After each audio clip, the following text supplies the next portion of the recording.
গতকাল ঘুরতে গেছিলাম আমি আর মা করে। তো ঘুরতে গিয়ে আমাদের এই মাটির দোকানটা চোখে পড়লো। তো এখানে এত সুন্দর সুন্দর জিনিস ছিল যে বাইরে থেকে দেখছিলাম আর না ঢুকে পাচ্ছিলাম না। তো ঢুকেই পড়লাম একদম দেখার জন্য। দেখতে গিয়ে দেখি যে এটা আমার এই একজন চেনা চেনা কাকু দোকান করেছে নতুন। তো সেখানে এত সুন্দর সুন্দর জিনিসগুলো ছিল না, দেখে আর লোভ সামলে রাখতে পারলাম না। খুব সুন্দর ছিল, তাই ভিডিওটা করেই ফেললাম।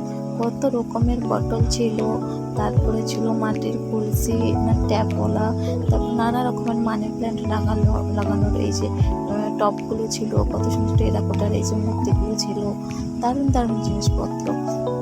আর লক্ষ্মীর ভাঁড়গুলো ছিল, একটা ডোরেমন, একটা গোপাল ভাঁড়, আর দারুণ দারুণ ছিল, কত সুন্দর সুন্দর দেখো।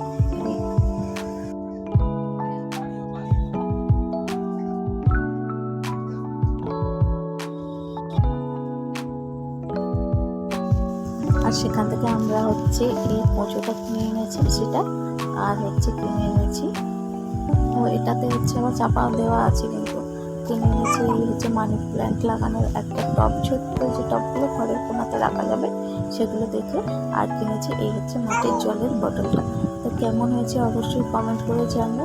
আর তোমরাও মাটির জিনিস দেখে পছন্দ করো সেটা কমেন্ট করে জানো। তো বাই বাই।